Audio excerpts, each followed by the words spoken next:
And welcome to the Men's Journal Everyday Warrior podcast. I'm your host, Mike Sarraille. I'm excited. Well, I'm always excited for all my guests. With Dr. Gabrielle Lyon, who is a muscle-based doctor? Yeah. Well, you had me at muscle, but you believe health is so dependent on your muscular system. I do.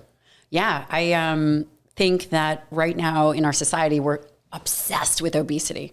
Everything about. But I think we should be obsessed. Are you? I mean, we can be obsessed with obesity, but it seems very victimized. Why not be obsessed with muscle? What if obesity wasn't the problem? But do you agree that obesity is the problem right now? It's an epidemic. Of course. You look at COVID alone, wasn't people classified as class or level 3 obesity, which is morbid obesity? Yeah, this is last I read, had a higher morbidity rate than anyone else. We know that anyone that is obese struggles with multiple health challenges in terms of their survivability. The more overweight you are, the bigger the issues you're going to have. And I know you've seen the stats. It's decade over decade, the obesity percentage continues to go up. I know that for the U.S. Is that the same? Worldwide? I think that's a good question. I'm not sure.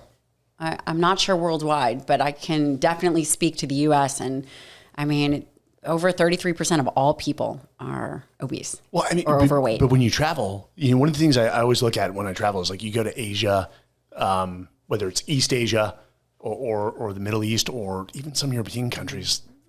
I mean, the amount of people that you see are less obese than walking down the street in Austin, Texas. I mean, we're pretty domesticated and we have a lot of luxury here in the U.S. We have a lot of choice and we have a lot of processed and highly palatable foods. Mm-hmm. And what is so interesting about our culture is that we're a culture of convenience and not necessarily a culture of hard physical work. And I think that destroys us. It'd be interesting to see is take a study from the 60s of how many people or how many steps people got in on a daily basis compared to now. Do you know the average during World War II? Because I was looking at the stats because I was really interested in nutrition during World War II. And you're probably like, why is that? Because a lot of the narrative kind of things that we're hearing today have almost circled back from them. But how so? I don't want to get off topic, but let me tell you this. So the average male during the World War II era was about 150 pounds. That's pretty low. And the average female was 120 to 125 pounds. No kidding. Yeah. And the reason I was looking at it is because I was very curious about food intake and rations. Mm-hmm. And the rations, meaning, for the listener, is how much food, during war times, how much food was allotted per person. The calorie intake for a ration was about 3,000 calories a person. For one ration? For a person. What is it? Like a day. So when you say a ration, is that the equivalent of a meal ready to eat for the military now? For a 24-hour period of time. Like here's your burrito. Yes. Yeah, Mike did have a burrito here. Not necessarily in the Muscle-Centric plan, but hey, who is criticizing? My wife is on a girls' weekend, so which I'm so bummed I don't get to see her. The rationing would be, okay, so Mike, here's the amount of calories you're allotted for the day. So a typical female who maybe is looking to lose weight might be at 1,600 calories a day. Yep. For them to survive and probably still be hungry, they were rationed 3,000 calories a day. Still low. No, 3,000, of course it's low for a SEAL, but for an average person, that's way too many calories. An average person, you're saying at war? No, that was on the home front. The home front? Yeah. Okay. And so if I just told you that the average size of a male was 150 pounds and they were rationed 3,000 calories. That's a lot.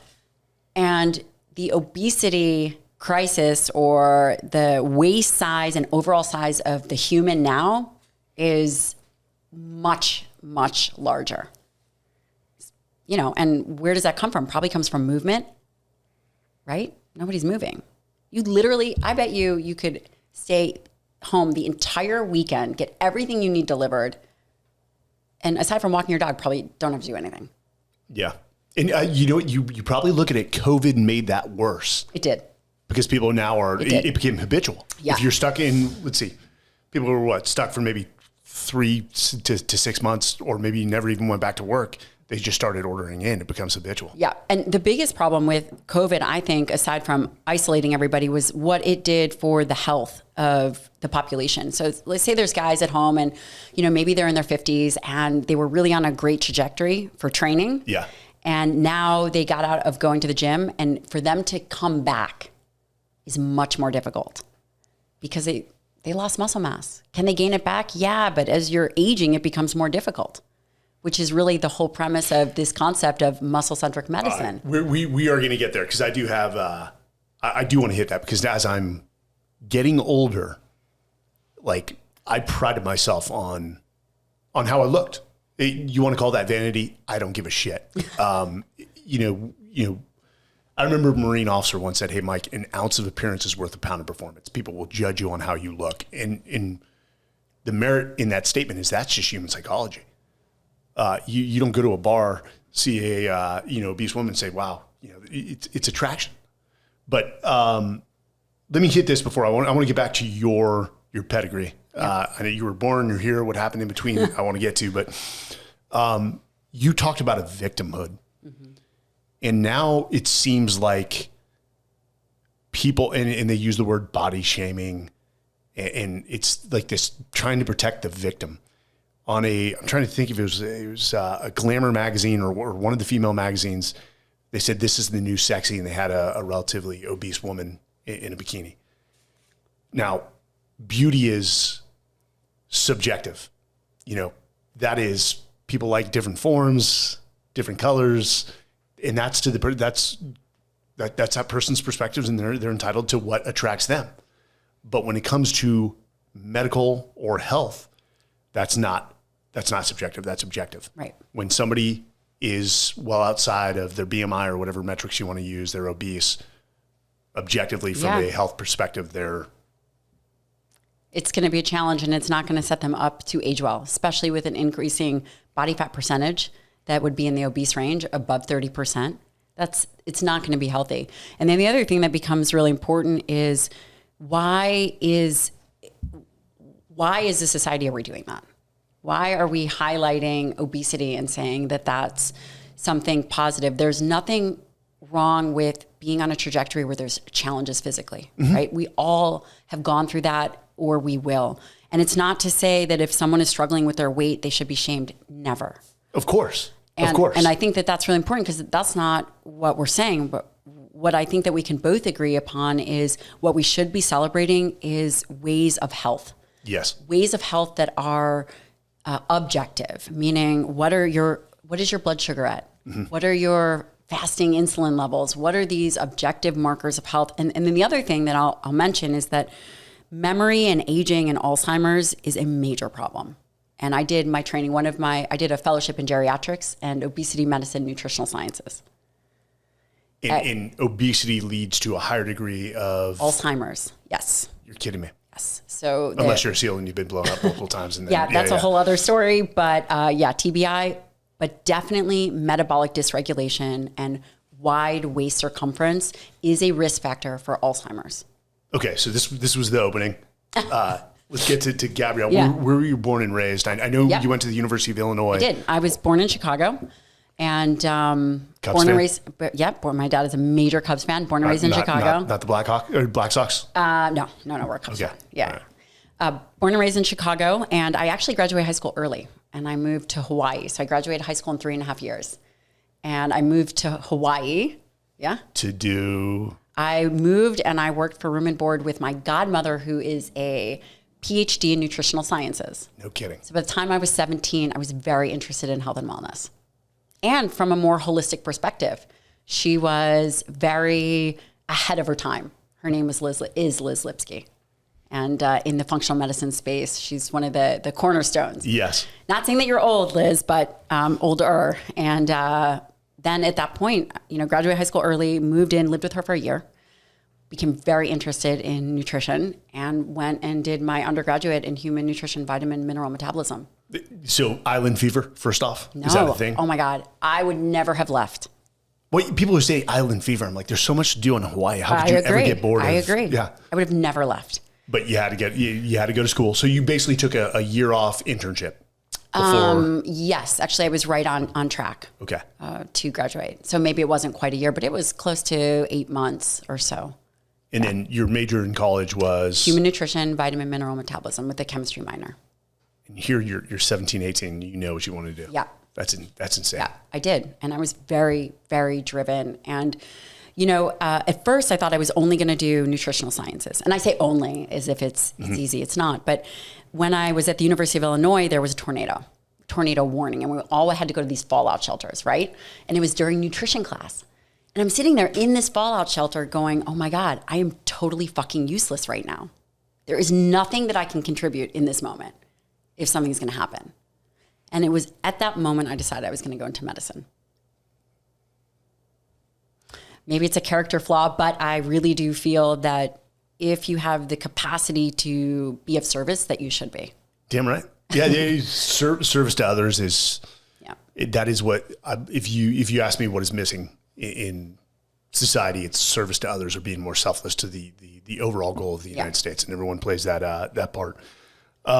So you graduate, and is it direct to medical school? Or? So here's the most amazing part about, and I've thought a lot about this. You know, do we have people placed in our lives that help change the trajectory of where we're going, or is it if we pay attention to it? And I would tell you that I am put on this earth to do this exact very mission that I am so uniquely placed to do, which is really interface this concept and paradigm of thinking, which simply a paradigm is a way in which we structure thoughts and a way in which we operate off of that structured thought of this interface between muscle and health. And I'm going to get to why that is. So I landed at the University of Illinois, and I went there because it's just a phenomenal school. Yeah. And it has a great nutrition program. Yes. I knew nothing else about it. I happened to have been mentored and land in the class of a man named Dr. Donald Layman. Dr. Donald Layman is one of the world-leading experts in protein metabolism. Okay? And him and his group discovered that the amino acids, protein, and I'm sure we'll get to it, is required in a meal threshold amount, meaning how much protein that you had in the burrito is going to determine if it actually stimulated your muscle or not. He determined this. And, you know, it's interesting. I'll say as a side note, we take all these things as it relates to nutrition for granted, like, oh, we could just read it in a magazine. These things, discoveries took decades. They take a lifetime for people to discover one little thing, right? So I happen to have landed in Dr. Layman's class. And there's probably 4 world-class, maybe 10 now, world-class protein experts. And he's one of them. And he's one of them. Now, were you assisting with some of his research? Yes, I was. Unfortunately, collecting urine and all kinds of things when I was in my undergrad. And I didn't even get my name on a paper because the policy is if you are an undergrad, you can't, and you're there to do the work. I never went to a football game. I spent all my weekends doing research. It was quite exciting. That's insane. Yes, it was insane. I was also doing fitness at the time too. You remember the Fitness America? I did that. No kidding. Don't hold it against me. All right. Yeah. We'll dig up some photos. No, for the we Men's will Journal. definitely not do that. But he changed my perspective and my way of thinking. And he's mentored me for the last 20 years. And part of my mission is also to take all the work that he's done and be able to provide it to the public, because researchers notoriously are in their own sphere, right? They're in their ivory academic tower, which there's nothing wrong with that, doing the really hard science work, which then gets translated to the rest of the public like 17 years later. Yeah. So whether you believe in dharma or karma or whatever it is, he changed the trajectory of everything that I thought and did. When did the muscle-centric medicine sort of like, because until I met you, I had never heard that nomenclature before. Yeah. That's because I made it up. I made made up up muscle-centric. It's genius, yeah. And so I had come from this place of nutritional sciences and then continued to be mentored by one of these world-leading experts. I went to medical school, which I really, really hated. And then I did 2 years of psychiatry at the University of Louisville. I was very interested in the way that the mind interfaced with decision making. And, you know, I'm also very interested in human performance, mental performance. But that's not what actually psychiatry is. I found out the hard way. I was really naive. Then I left psychiatry and did 3 years of family medicine. And you asked me, where did muscle-centric medicine come from? And during psychiatry, I didn't really think so much about the muscle interface, but I was very into fitness. I was still doing all my fitness stuff and very interested in it from a personal level, but I hadn't made the connection between overall health and wellness and fitness. But it gets better. So then I did 3 years of family medicine, and I started interfacing, you know, started seeing, rounding in the hospital, seeing these diseases of obesity. You know, here we are, we're at the hospital, and you get to pick what you want for breakfast if you've been in the hospital, and it's like pancakes and toast, and it's just terrible food. And then, but we're gonna give you a side of diabetic medication, here's your insulin, and then here's the rest of your crappy food. So I started thinking, wow, you know, this is a little bit of a broken system. And then I did a fellowship. So a fellowship is and by the way, I don't recommend anyone who is listening to ever do that amount of education ever. It's brutal. But after family medicine, I realized that I wanted to go back to my roots of nutrition. So that was always kind of the plan. And I went to WashU in St. Louis, and I went and I worked in one of the most well-respected labs in the country in terms of nutritional sciences. And I was working on a project, right? Part of my job was to do clinical research as well as interface in geriatrics and obesity. And I am a people person, and I became very involved with the research subjects. I was seeing them for, there's something called euglycemic clamps, where they're there for 24 hours. I did cognitive testing on them. I would go with them when they would do their training. I did muscle biopsies and fat biopsies. Also don't recommend anyone ever doing that if they can avoid it. And brain imaging. And there was this woman who I loved, and she was the mother of 3. And she was she's probably early 50s, somewhere in her 50s. And I imaged her brain like I was doing for the rest of the participants. And her brain looked like an Alzheimer brain. 50 is not that old. She is the mother of 3 children, and she always put everybody first. And she was the woman that always struggled with that extra 20 pounds. And her metabolic disarray, because of her overweightness, was going to crush the rest of her life. And she did not even know it. And it was at that moment that I realized that we were failing these people. That it wasn't because she wasn't trying, and it wasn't because she didn't have enough knowledge or effort. She had been to Weight Watchers. She had done all these different things. She had yo-yo dieted her whole life, whether it was 20 pounds overweight or 30 pounds overweight or this holiday or that holiday. Her brain, based on imaging, looked like the brains that I had seen in the dementia clinic I was working at. Which in the average age in the dementia clinic would be way older. 70s, yes, 80s. Yeah. And you know, I had spent also 2 years working at nursing homes, right? On weekends, my responsibility was to cover these nursing homes. And so I saw at the end of life what that looked like. And the path that she was on and the trajectory that she was on was similar to nearly everyone's trajectory because of this, obesity epidemic. And what struck me was a light bulb moment. You asked me, where did muscle-centric medicine come from? Was that moment? I feel like we were missing the boat. How many years have we been trying to treat obesity? 30? We're not getting any better. There's almost 8 billion people in the world, many of whom are overweight or struggling with obesity. And we haven't gotten better. We've gotten worse.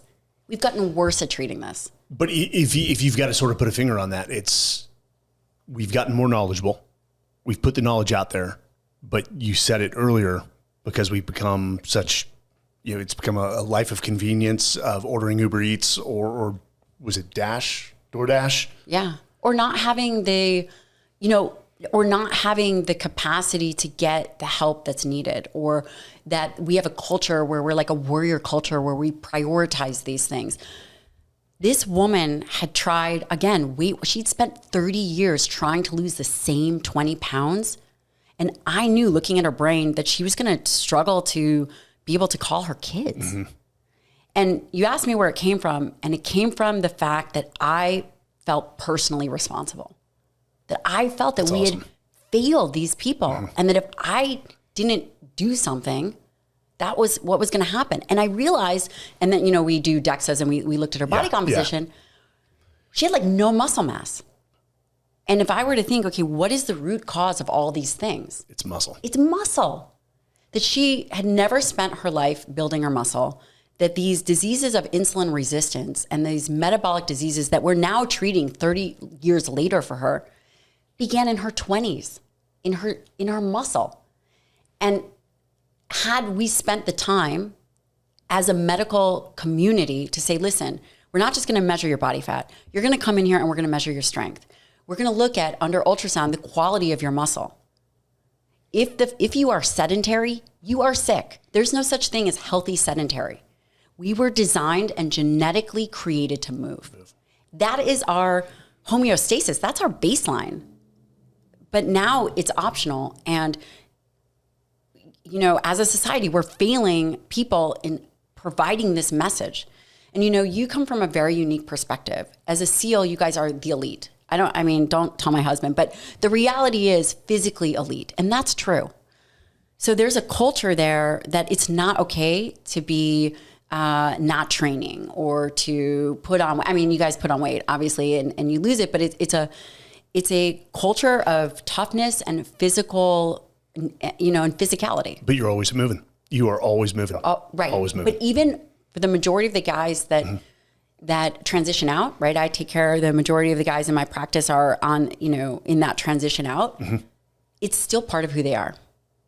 And I think that we as a society can do a better job of showing that this is where health starts, but it's also where illness starts. By the time you've put on weight, you've already destroyed your muscle. Let me stop there because I want to ask two questions.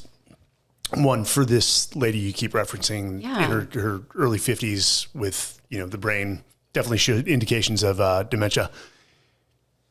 Is that reversible? Now, if she changed her habits, if she started becoming muscle-centric with her diet and her habits in life, was the brain reversible or was the damage done by that point? Largely from what I've seen. So I'm going to answer this in two parts because I do want to provide hope where hope is possible. One thing is for sure, if she did not get this under control, it would get worse and it would accelerate. Let's say that there is damage that is done. That damage can be mitigated to some,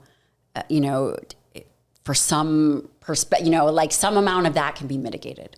But one thing is absolutely for sure, that if this does not get corrected, there is going to be an exponential decline. Not just because of her brain, but again, when, as people age, if they fall, what is going to allow them to survive is muscle. Yeah. Is muscle. So that's where muscle-centric medicine came from. And I realized that there needed to be an interface in the medical community, that it was about muscle. It's about solution-based thinking, right? Mm-hmm.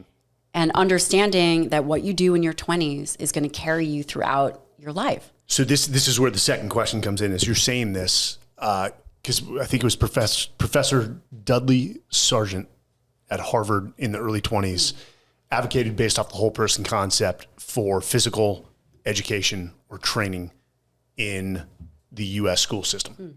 So I remember we had was it physical training period or PE? But it seems like PE has become less strenuous in today's current education system. To even if you went and looked at what's being served for lunch in high schools and things like that, are we failing, as you said? We're totally failing. Failing the next generation to... We are absolutely failing the next generation. And what's happened is we're arguing amongst ourselves. Plant-based, vegan, there's all this argument, right? We're going to go there. But it's all a smokescreen. So is it accurate? Should we be arguing? Are things really that difficult to understand from a nutrition perspective? I don't think so. It's not. But what I do think is happening is that when we create enough distraction of the thing that isn't really the thing, what is going to end up happening is what we're seeing. And that is a weak society, physically weak society, and an unhealthy society, one that is making it okay to be that way. And again, I want to be very clear. I am not fat shaming. It is not someone's choice. Like, I understand that. But how we choose language around what we are promoting and choose language around what is okay versus, man, this could be a medical problem that we need to address. Like, what are the things that we can do to take action? And that's totally what's missing. So, and I'm going to agree with you. People always, the keyboard cowards are always going to try to manipulate what you say and say, oh, this, Mike and Gabrielle are awful. They're fat shaming. We're not. But when you see somebody who's obese, that is empathy. They're not happy. Anyone who is obese that says they're happy, this is where I'll draw the line. Hey, if you want to look in the mirror and say that, that's great, but don't look at me and say that. I know you're not happy. I've been obese. I was wounded in 2006, took shrapnel through the legs, so I was in a wheelchair for a little bit and then basically couldn't work out for months. And I started eating really poorly and drinking a bottle of Jack Daniels based off what happened because of the depression. I went from about 185 to about 220. And I felt so awful. And I held that for a long time. Even in the SEAL teams, as much as we were doing stuff, my diet was so bad, I held on to that weight until finally something clicked. And I'm like, hey, I got to get back to health. But how much that played on my mental health as well. Is obesity does play on people's mental health. And so it not only kills their physiological health, it kills their mental health. And that's why if you can help somebody who's just having a difficult time with carrying some extra weight and you watch them shed that weight, it's like they're a new person. Yeah. So let me ask this, because you bring up there's so much noise and a lot of it is remember the grapefruit diet, the Miami diet? There's all these diets. Yep. When I love how I follow a few influencers, such as yourself, and I mean, you're a doctor, now you're an influencer too, which is crazy. I hate to say that. I'm like not an influencer at all. I hate that title, but not. You've created this huge following because of what you put out and the simplicity of it. Yeah. Is that you go off the basics. Mm-hmm. And if people were just to follow the basics and stop saying, hey, well, if you take this new supplement, it's going to add to your health. So now you have, this whole vegan argument. People are being very rude to cows. Cows are now being villainized as, if we get rid of cows, we can't. That's insane. That's when the revolution will start. But sorry to interrupt you. No. It's all a smokescreen. So the vegan, first of all, if one chooses to be vegan for their emotional and ethical connection to animals. Yeah, but how do you maintain protein on it? You're vegan. Go ahead. It can be done. It is going to require supplementation. It's not necessarily going to be a whole foods diet. Mm-hmm. And it's also going to require carbohydrates. Well, I just read an article about a woman in her 30s that Most was women on will a vegan. Not continue that. Because it pushed her into early menopause. Yeah. And now she's eating meat again. Yeah. And it's not to say you can't be vegan and healthy. Yeah. You can totally be vegan and healthy. But the one thing I would say is ask yourself, why am I doing this? If you are doing this because it is an ethical and emotional decision, fine. But if you are doing it because, number one, you think it's going to impact climate change, or number two, you think it is better for your health, I would completely disagree. So there's that. And, the other thing is, while everyone over here is arguing cows are bad for the environment, and listen, does agriculture in and of itself contribute to greenhouse gas? Agricultural in and of itself is like 9% in the US. Okay? 9%. So if you're like me and you're doing the numbers, well, where's the other mass majority of it coming from that nobody's talking about? And it's fossil fuels. Mm-hmm. What you eat, no offense, is not going to change greenhouse gas. Do you know that if everyone went vegan, like let's say there was, everyone went vegan, maybe 330 million people, right? Like went vegan. I believe that, and this is from Frank Mitlerner. He did the math on this, and he's a professor at UC Davis. It'd be more catastrophic to wait. No, you would actually change any kind of impact. I think it was like 2%. It got rid of all, maybe 2.9%. That's getting rid of all livestock. 330 million people. He also said that in order to counterbalance a transatlantic flight, you'd have to go vegan for 2 years to make up for those emissions. It's amazing how I'll say this. This shows the lack of critical thinking. I agree. In our education system, that people grasp onto these narratives. And yes, it's the silent or the small minority has the loudest microphone. What was the movie that came out? Game Changers. Was it with the MMA guy? And yeah. Then, I can't believe they got Arnold Schwarzenegger of all people. But this is what's so crazy to me is if we care about fossil fuels, right? If we care about greenhouse gas, then we really have to, number one, think about how are we going to, number one, feed the 8 billion people, but number two, what about all the fossil fuels? So that means no private jets. That means like all this other is the stuff, hypocrisy. right? This is where, Kerry is flying on his private jet to some, climate change conference, gives a speech, and then gets back on that jet. And, Climate change is a global problem. And in terms of the agriculture conversation of animal versus plant, we're already eating 30 to 40% less red meat than we used to. We're more overweight, and we have more issues with global warming and climate change. So you tell me how that's going to work. So again, what I think it is I think it's a smokescreen. Let me ask you this question. If you had to boil it down to, maybe 3 to 7 like mistakes that the American public is making today, what are those like core systemic problems when it comes to diet? Oh, perfect. I would love to. This is a great question. Damn, I asked a good question. That yes, wasn't even planned. Did. Number one, prioritize high quality protein. And it should be the first meal and the last meal of the day are the most important. But define. I don't care when you have it. But define high quality protein. High quality protein is animal-based proteins. Fish, beef, red meat, bison, poultry. red meat, poultry, eggs, whey. I don't care what it is. Okay. I also don't care if it is organic or not organic. Getting in those nutrients are critical. I think that we have a responsibility to ourselves and to the other people about health and wellness. And that is 1 gram at a minimum, 1 gram per pound of body weight. It's a great way to shoot for. It's a great number to shoot for. Could it be higher or lower? Yes. But for the average 1 gram per pound ideal body weight. For the average American, yeah, they're consuming on a daily basis way under what their protein should be. The average American male is consuming 100 grams of protein. The average American female is consuming between 65 and maybe 90 grams of protein. Maybe. And more carbs. Proportionally way more 300 grams of carbs a day.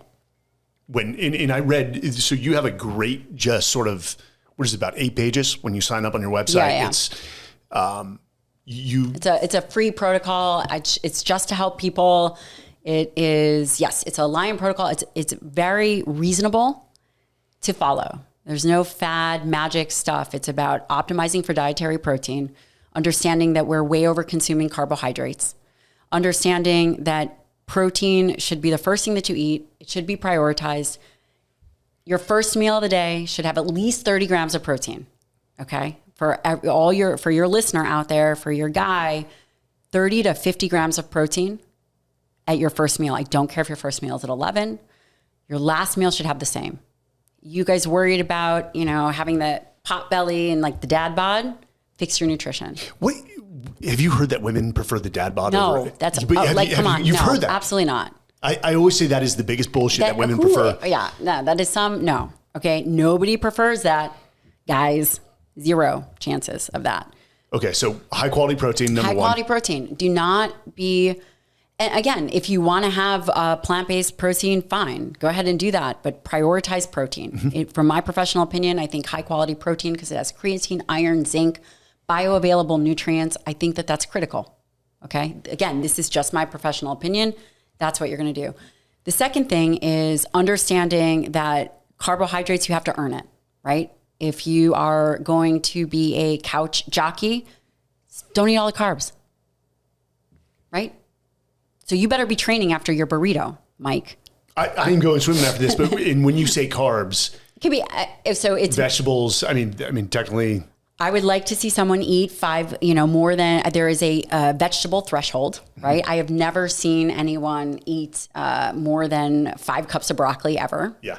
But what I'm talking about is that prioritize dietary protein. Again, if you are going to be plant-based, which I don't know if your listener is, then it would be a rice, pea blend, whatever. Okay. But then the carbohydrate intake is really important as well. And a great rule of thumb is you can match a 1-to-1 ratio. So if you're going to have 50 grams of protein for your first meal, go ahead and have 50 grams of carbs, but not more than that. And same with the last meal. That would be very easy, very simple, and it's going to be difficult to overeat.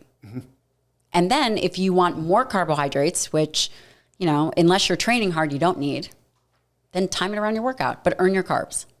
I love that. And then the other thing, that if we care about the environment and climate change, the one takeaway I would say is don't waste your food. Americans waste 40% of their calories.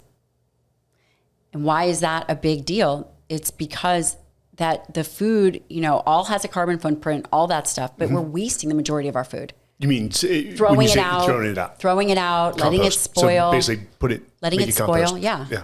So we're wasting 40% of our food. And then the other thing is, I hate to say this, but get good sleep. That's very helpful for body composition standpoint. And by the way, before I say sleep, you should be training. You should be doing resistance exercise. And you should do it. You wrote a very good article about sleep in Men's Journal, didn't you? I wrote an article on I think I wrote an article on self-care. That's maybe, or did I write I'm not sure. I think you did sleep. I don't think so. No? Okay. I think I did self-care, maybe, that, or rethinking men's health. I'm not sure. Okay. We'll link it. So high quality protein, smart carbs, 1-to-1 ratio. Train. Resistance training, strength training, which they've shown for especially elderly, still doing resistance training is. But you have to do it midlife. Don't wait, agreed. right? Like everybody, yes. They've shown, data shown, even when, and I always tell my parents, you're going to the gym, or you're going to the gym, they're in their 70s, they're going to the gym, they're lifting, small weights, but at least they're getting resistance training in. You have to do that. And it's interesting because I actually get a lot of pushback from, believe it or not, the Pilates or yoga community, because I say that shouldn't be your primary driver of strength. It's great for flexibility. I do yoga, but I still hit the gym. It's wonderful. I'm not saying that it's not, but when we are thinking about aging and understanding that muscle is an endocrine organ, muscle is the organ of longevity. It relates to survivability. It's an organ like the thyroid, believe it or not. It secretes these myokines. It does all these things.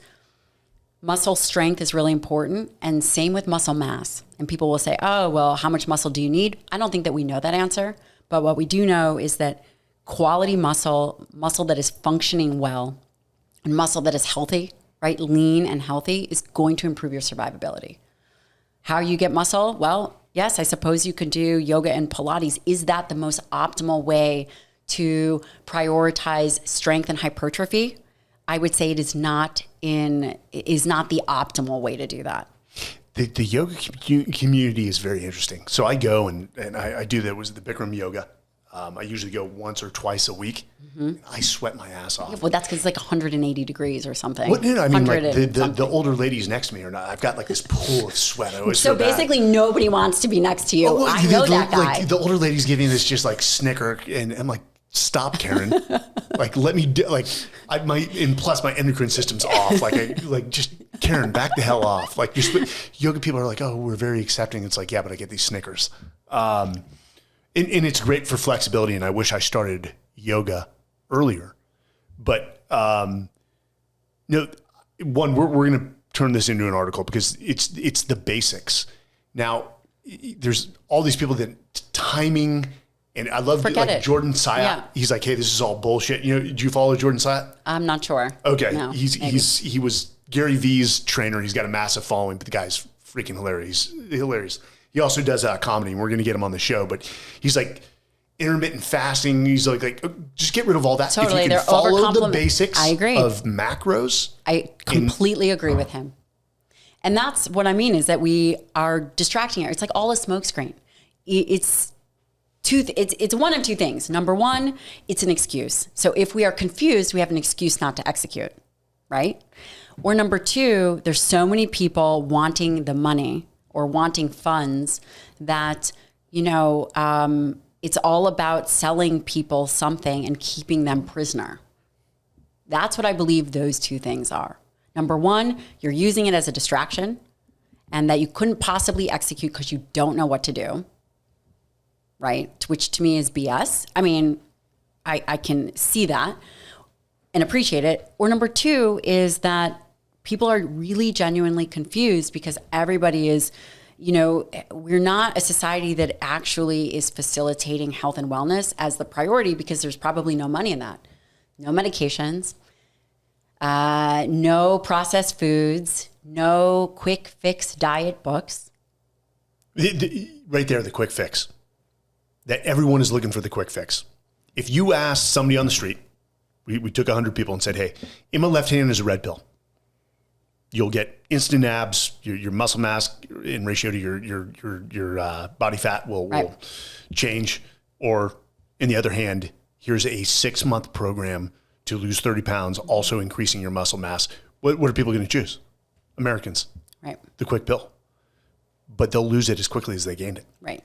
Because they have not established the habitual, the foundations, the habits, the foundation to live that life. And becoming the person that you want to be. Health and wellness cultivates people. It's interesting, right? I'm a physician and medicine is the modality that allows me to get to see into people's lives, which is the greatest honor and privilege. What is so interesting is looking at those individuals that really are incredible and achieve phenomenal things and do phenomenal good work in the world and just seeing who they are and their discipline. And when you remove the physical obstacles, what is possible for people?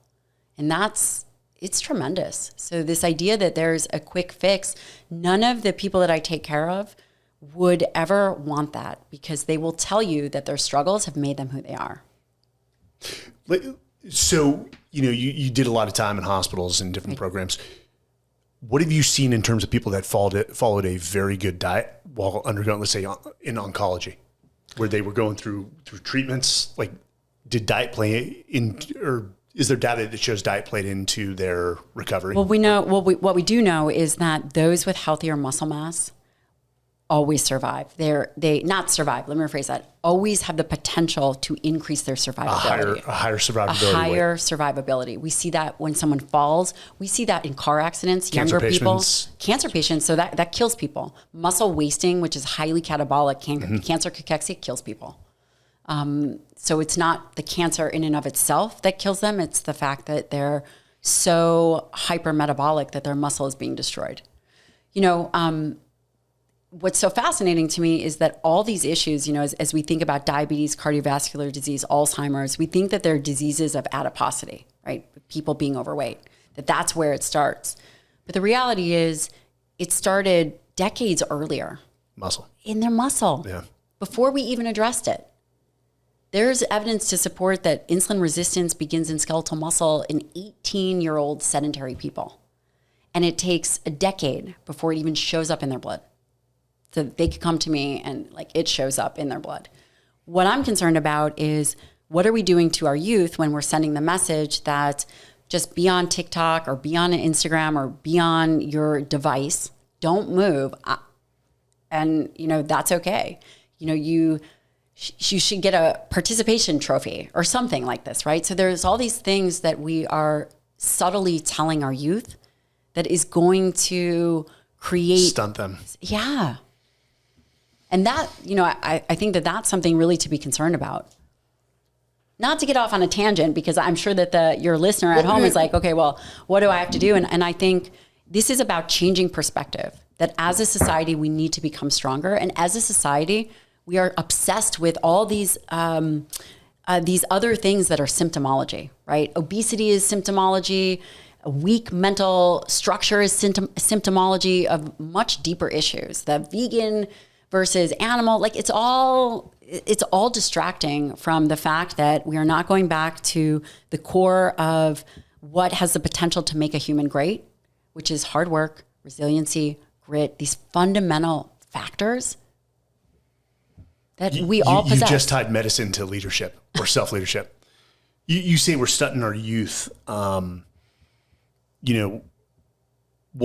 Leadership is my passion. That's why I own a consulting firm. But, people will be what people can see. You remember that old public service announcement video in commercial in the 80s for Don't Do Drugs? The father comes in with the cigar box. Eggs? Wait, no, I just remember this is your brain on drugs. Well, there was one where a father comes into his son's room. The son was on the bed. He's got a cigar box, and inside the cigar box is marijuana. He says, "Where'd you learn to do this?" And he dodges the question. Father asks again, "Where'd you learn to do this?" And he says, "I learned it from watching you, Dad. I learned it from watching you." Yeah. So you talk about stunning and I'm sure you may have looked at data as, probably kids that have obese parents learn those habits from watching their parents. Yeah. And I'd be interested to see the data on households where the parents are healthy, that have good foundations, that are enforcing those sort of principles and traits, if the kids turn out to be of similar. They do. And childhood obesity is a major problem.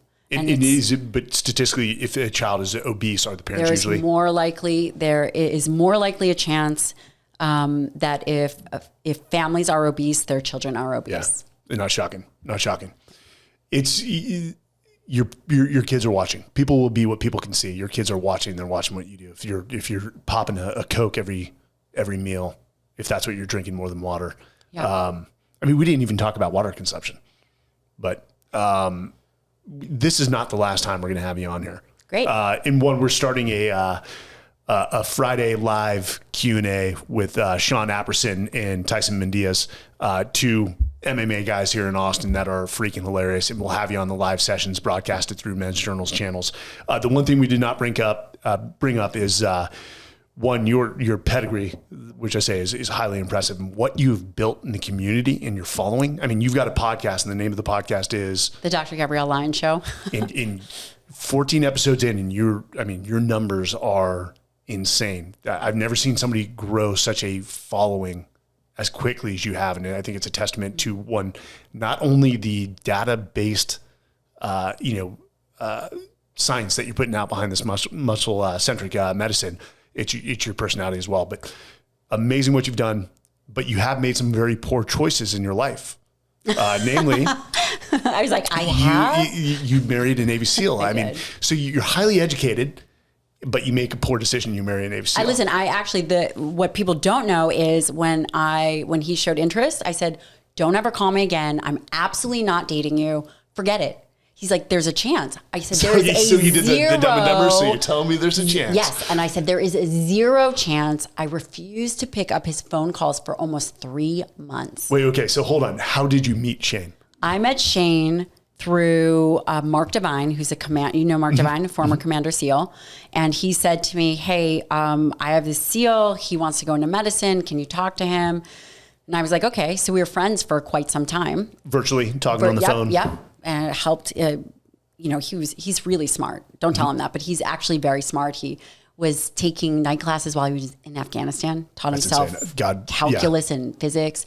So it was very professional, and I was very helpful to him. And I was coming out of a relationship. So a relationship had broken up, and as soon as he knew that, he expressed interest. He saw a wounded dove, and totally. He swooped in. And I'm like, just don't even call me. Completely not interested. And he would. But you'd seen a picture of him at this point. Shane's a handsome dude. He's a handsome dude. But okay. At this time, I started taking care of military operators in 2016. Mm-hmm. And I mean, a lot of them are amazing. All of them are amazing. And some, you know, as a physician, you really get to know people because they trust you. They trust you with, if something goes wrong, you know, and I'll be there, right? So one came in and he's like, hey, what do you think about this girl? How about her? She's in Texas. What about this one? Oh no, that right? The typical. So there's, you know, the unprofessional side, right? Right, and you know, they'd be like, Doc G, what do you think about her? I'm like, oh my God, I would never date one of you guys. But of course, then there's the other ones that are just incredible teammates. Not that but the good news about the SEALs is I know that I'm not offending any SEAL right now. Maybe. No, there's definitely, they may be sensitive, but they'll get over it. You'd be surprised. There were some sensitive ones that no, there were. But in Shane he's about to finish So medical school. He's about to he was in Team 10 and he is finishing med school now. So he's a medic in the teams. He's finishing med school. He's top of his class. He's going into urology. He's very interested. So he's a surgeon by nature. They told him in his training that he really didn't have the great bedside manner. You know, no surprise there. Let me guess, a dry sense of humor. Jokes that just wouldn't go over with. Are you having a heart attack? Yeah. Or I'm like, honey, no, just leave that to me. And top of his class, and he is going into urology. And one of the things is that he's very interested in is reconstructive urology. So from blast trauma and those kinds of things. Man, I'd love to see special operations guys who were so selfless in their service get out and continue to do great things, man. The statistic of spec ops guys that go on to do amazing things, start companies, become doctors, lawyers. I mean, you look at Dr. Johnny Kim. Yeah, so Johnny Kim. Underachiever. Man, I don't know. Underachiever. His kids are never going to live up to It's funny Johnny you Kim. say that. So I had him on. We did a special season. By the way, I asked Johnny Kim to come on my podcast, and he said no. He is flying under the radar, and now I'm going to have to give him a hard time about it. When did that happen? When we were in Dallas. Okay, I can talk to him. Maybe something changed, but he did come on my podcast, and he said, you know, because he grew up in his dad was abusive and alcoholic. He said on the podcast, and it was, I mean, you talk about one of the best dudes you'll ever meet. And I went through buds with him, and then I was at SEAL Team 3 with him. He'll told his kids, all I ask is that you find what you're passionate about. He said, if it's a pianist, a doctor, a lawyer, a small business owner, and just pour into it. But he's been very specific because his dad's definition of success was wildly different than his. Right. And he said, I will not put that on my kids. So knowing that guy's heart, he will grow amazing kids and good Americans, and so will you and Shane. But always got to give you crap when I don't know why, like it is, and I'm glad you got him sort of on the tail end of his career. The unsung hero are military wives, and you got a taste of that. My wife likes to say she's a SEAL wife, but she says jokingly she got me at retirement. I will never understand what it's like to watch your husband or loved one or wife go to war and stay back wondering if you're going to get that call. That's insane. And I wouldn't wish that on anyone, but so that takes a great deal of emotional strength. Where can people find you and follow this? And I love to say the simplicity of what you put out that's the beauty of it. It's so simple. It's just then putting those practices into your life. Yeah. Where can they find you? Where can they follow you? Yep. So they can find me on my podcast, Dr. Gabrielle Lyon, and my website, drgabriellelyon.com. I'm also very active on Instagram, Twitter. I have a newsletter, which is great and very well vetted. I put in a really interesting article and some kind of free resource. Mm-hmm. I spend a lot of time trying to help educate. Also my YouTube. I don't know if I mentioned that. And if people are interested in being a patient, they can apply. And you may, you just finished up a... and I have a book coming out with Simon & Schuster, but that takes like a year. I know. You mentioned things like grit and discipline and resilience. What are those for Gabrielle Lyon? What are those 1 to 3 tenets, those non-negotiables that you live your life by? Commitment to whatever it is that vision is. Mm-hmm. Also commitment to your family, and this might sound cheesy, but commitment to yourself. You have to be able to learn to be your own best friend and put yourself to a standard that you feel confident and comfortable with, that you bring out to the world, right? Because there's a lot of external noise, mm-hmm. but being committed and being your own best friend and really holding yourself to the highest standard possible. Warriors, I always say warriors hold themselves to high standards. And when I say warrior again, they know it's the everyday warrior. It has nothing to do with being a war fighter. It's that mindset.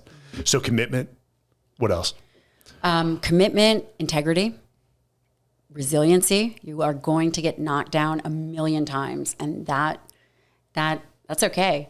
And then I would say this is not a word, but it's knowing your North Star, right? Knowing what is it that you are meant to do, and what does that look like, and following that path, committing to that path, and following that path. Love that. Yeah, I love that. When all is said and done, and hopefully that's 40, 50 years from now, or if you're following what you preach, maybe 50, 60. When all is said and done, you're looking back in your life, how is Dr. Gabrielle Lyon going to know she lived a life of purpose and impact? What are those things that you hold dear? My children and my husband, knowing that they've had an incredible life, and that, that the legacy that lives on is not only within them, of who they become as humans and how they contribute to the world. Mm-hmm. And hopefully my husband dies first, but just given what he's been exposed to, there's probably a high probability. But everyone is considered crazy at first until people adopt their view, right? So everyone can consider me crazy until all of a sudden in 40 years, people go, remember that woman, Dr. Lyon, when she was talking about that, maybe she wasn't as crazy as everybody is telling her that she was, or that this perspective. So I think understanding that now we no longer talk about obesity, and that's kind of the side piece, just like muscle is the side piece. Yep. That the legacy I'm going to leave is that muscle's a pinnacle. Yep. All that other stuff is the side piece. You mentioned something. It's funny how people are like, well, Gabrielle, you're going to fail. You don't want to do that. And then they're the same people being like, we always believed in you. Yeah. We always knew you were going to do something special. This is what I'm looking over at Will. I think like our 30th podcast, every single person that we've asked at some point in those questions, all bring up legacy. And I call it the legacy of leadership. It's what you leave behind. But I'm starting to see that all high performers are worried about their legacy. Now, some people hear that, they probably be like, oh, well, that's just selfish. That's self-driven. Who fucking cares? What you care about is your impact on others. You just said your children or people that you help put muscle first. Oh, yeah. And so if anyone wants to comment and be negative about somebody's legacy and that's selfish, well, you can kiss my rebel ass, as I say. But hey, Gabrielle, thank you for joining us.